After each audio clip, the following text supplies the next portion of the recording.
I'm just wondering if just the name manufacturing sounds like a guy. Well, that was yet another Democratic lawmaker making a fool out of herself, embarrassing the Democratic Party with a ridiculous question about why there aren't enough women working in the manufacturing industry. Could it be that the name manufacturing sounds like a guy? Or could there be other factors at play? Cenk, what do you think? Oh, please stop, please stop. Okay, I'm gonna propose something that could end the Democratic Party a little bit later in this story. I don't want it, I don't want it. And I'm gonna give you a little background on Schakowsky. Go ahead. Yeah, so that was Representative Jen Schakowsky, Democrat, of course. And I mean, like, what is she proposing here? What is she suggesting? Should we call it manufacturer? And maybe more women will take manufacturing jobs? Like, what is going on? Anyway, and by the way, she asked that question to a literal MIT professor. And so let's get into the details of the hearing and what this was all about. So last Tuesday, the subcommittee, a subcommittee in the House was basically focusing on why there aren't many young people or women involved in manufacturing jobs. And here's the full question from Jan Schakowsky. Yesterday, I met with a manufacturing company, but they also are engaged in getting young people more engaged in manufacturing. So I asked them, so how many of those students that are signing up and want to do this, how many are women? And they said, well, I know there's at least 13% or something. It was a low number. And you had mentioned trying to engage more women in manufacturing. I'm just wondering if just the name manufacturing sounds like a guy. And how can we get more? Certainly there's a lot of room for women. What are you doing to make that happen? So just so you have all the full details, this is the subcommittee on commerce, manufacturing, and trade. And so the MIT professor Elizabeth Reynolds, who Schakowsky was addressing, basically paid no mind to the manufacturing sounding like a guy comment. Instead, she decided to address how the lack of women has more to do with the shortage of workers in the manufacturing industry overall. So let's take a look at her answer.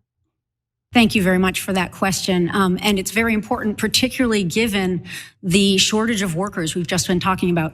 Half a million currently, and close to 2 million within 10 years. We need to bring everybody into the manufacturing workforce, including women, who represent about 30% of the workforce today, underrepresented given that they're 46% of the total workforce in the country. So I think there are a number of things that we could be doing. First point is to say that the kind of manufacturing we're talking about now with AI and automation and all of the type of developments we're talking about really should change the view of manufacturing in this country. Historically, we think of it as dirty, dull, physically laborious. That's completely gone now in the 21st century. And I think that will be helpful in terms of attracting the next generation into manufacturing. And I should note that manufacturing employment among women is actually on the rise, rising to 62,000 post-pandemic, up to 2022. And that's compared to an additional 5,000 men taking manufacturing jobs in the same time period. And if you look at this graph, it kind of shows you there are comparable men and like a comparable percentage of men and women taking these manufacturing jobs in recent years. So this isn't really a gender issue or a sex issue. It's more about the fact that there are shortages of workers in these manufacturing jobs. And that is to say, whenever there's a labor shortage, that means the workers got a little bit of leverage. You know what I'm saying? That's when you can actually negotiate for higher wages, better benefits. So if any of our viewers are working in the manufacturing industry and you're noticing a labor shortage that's impacting your place of work, maybe consider organizing the workplace. Or if you don't want to do that, renegotiate what you're getting paid. Yeah. So make the best of the situation because the situation is here, whether you like it or not. Okay, look, back to the fun stuff for a second, and then I'll tell you about Schakowsky.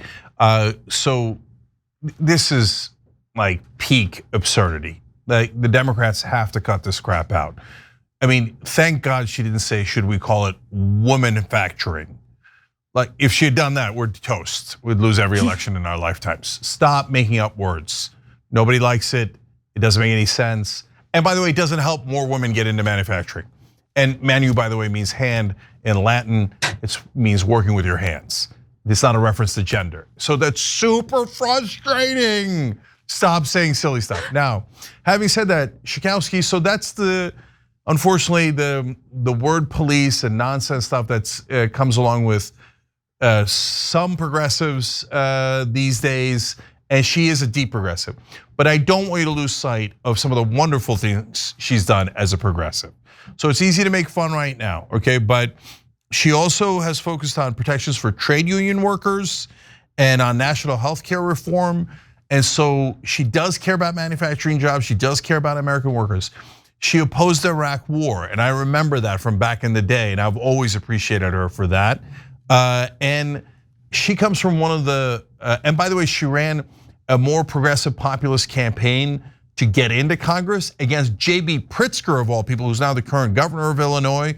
And he spent a lot of money on that race, and she won anyway by appealing to the people. She comes from one of the most progressive districts in the country. And then she also comes from one of the most Jewish districts in the country. And she protested Netanyahu's speech to Congress and didn't go. So as we have fun with this, don't forget she's also done some wonderful things and been a principled person for a long time. Thanks for watching the video, guys. We also love it if you hit the join button below because that makes you a member, and members allow us to be independent, honest. We can be as progressive as we want, no corporate media influence, and that's all because of you guys. We love doing the show with our members. Hit the join button, become one of the Young Turks.